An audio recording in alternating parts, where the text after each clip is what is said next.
Hello everyone, Obaystat here, and today we're going to be chilling on some Black Ops 2 Zombies and talking about the state gaming is in right now.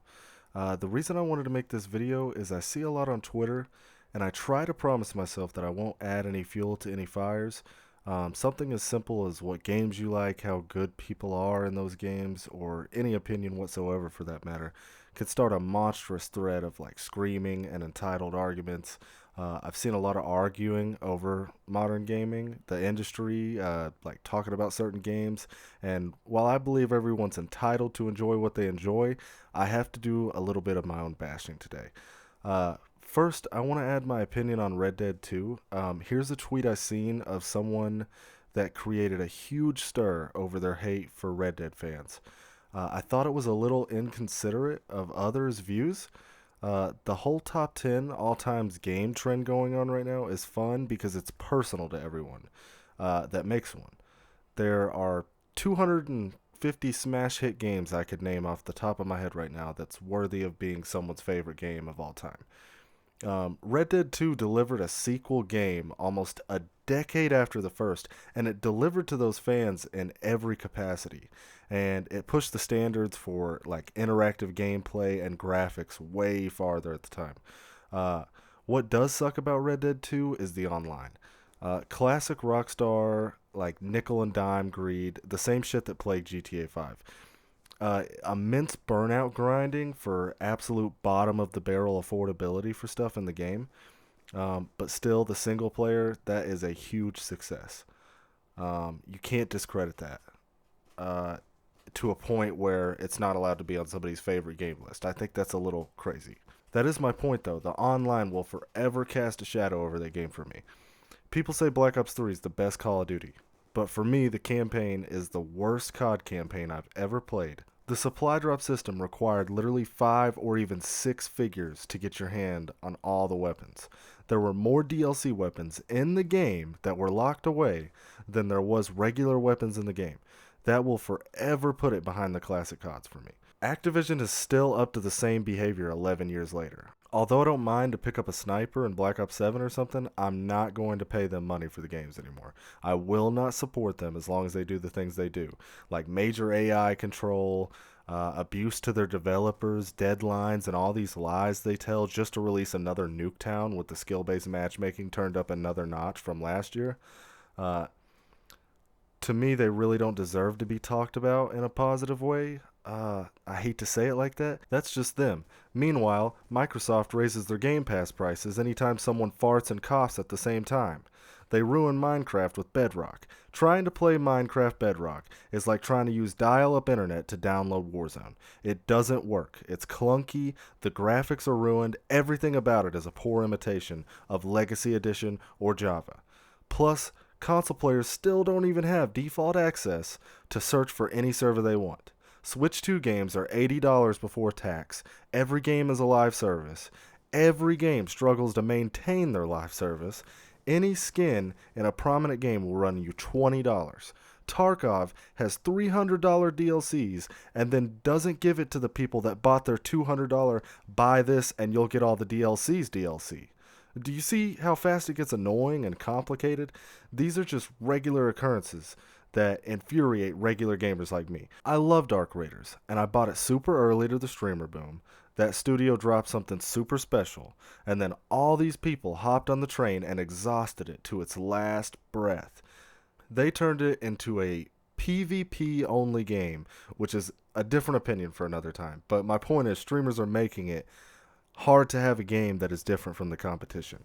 If they like a game, they pressure the studios to adjust that game to suit their wants, when their wants are based off of views after 3 weeks of playing 18 hours a day. Anyway, I'm not here to shit on streamers. I'm just highlighting as much as I can off the brain about how much of a joke this shit really is. I'm actually sad for Resident Evil 9 because just from watching some playthroughs, that game looks absolutely phenomenal. Resident Evil fans just got straight up spoiled, and for some reason a large majority of them can't like it. And some of what I've seen is just because it simply can't be Resident Evil 2 or 4, which are some of the greatest video games ever made in the greatest eras of gaming ever to exist. So some of the fallout is on people's inability to give anything a chance or to experience anything that isn't their superior needs from a game. I don't know. You tell me. Do people just want too many different things from games and other stuff? Either way, the players are still getting screwed majorly in the modern era.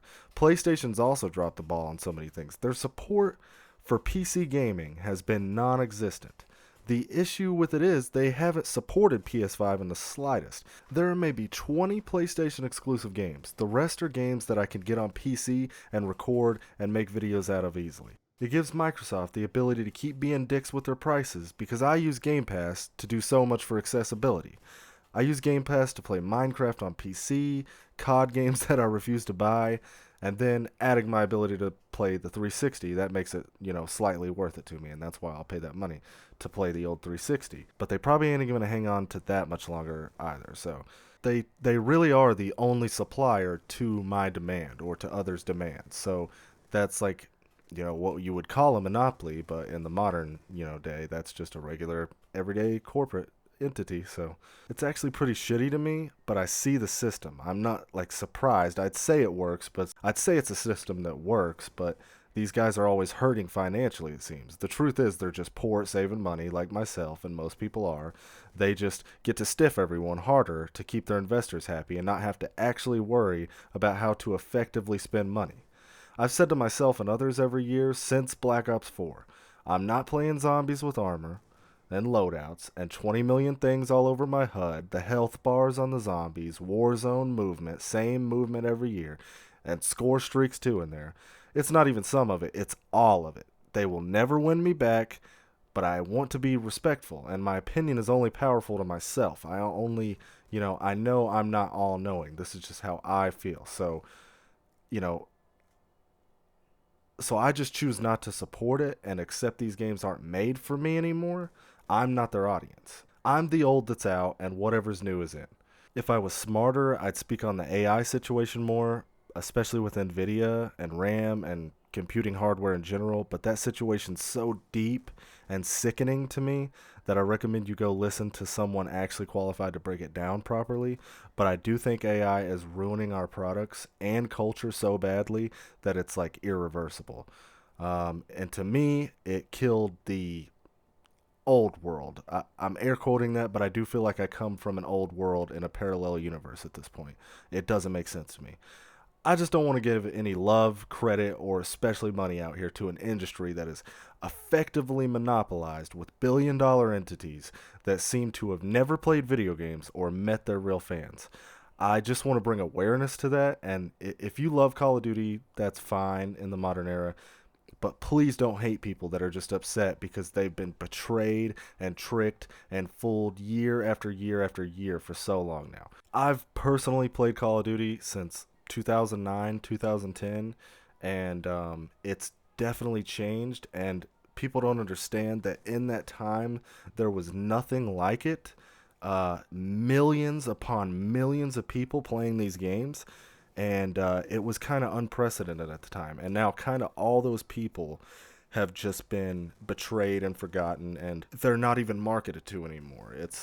They basically tried to seep Fortnite fans over to COD. So that's basically like kind of where things went wrong to me, but that's just how I feel about it. I appreciate you guys listening to me ramble. I just wanted to talk about these things because I've been here a long time and I actually think I have, a decent opinion on it. It's not like I hate anybody that's playing Modern Zombies. It's just I really got a soft spot for the old heads that feel betrayed too. So I appreciate you guys watching. If you have any thoughts you want to add to this or feel like I misunderstood anything I said here, then just let me know in the comments. But thank you guys for watching and have a good one.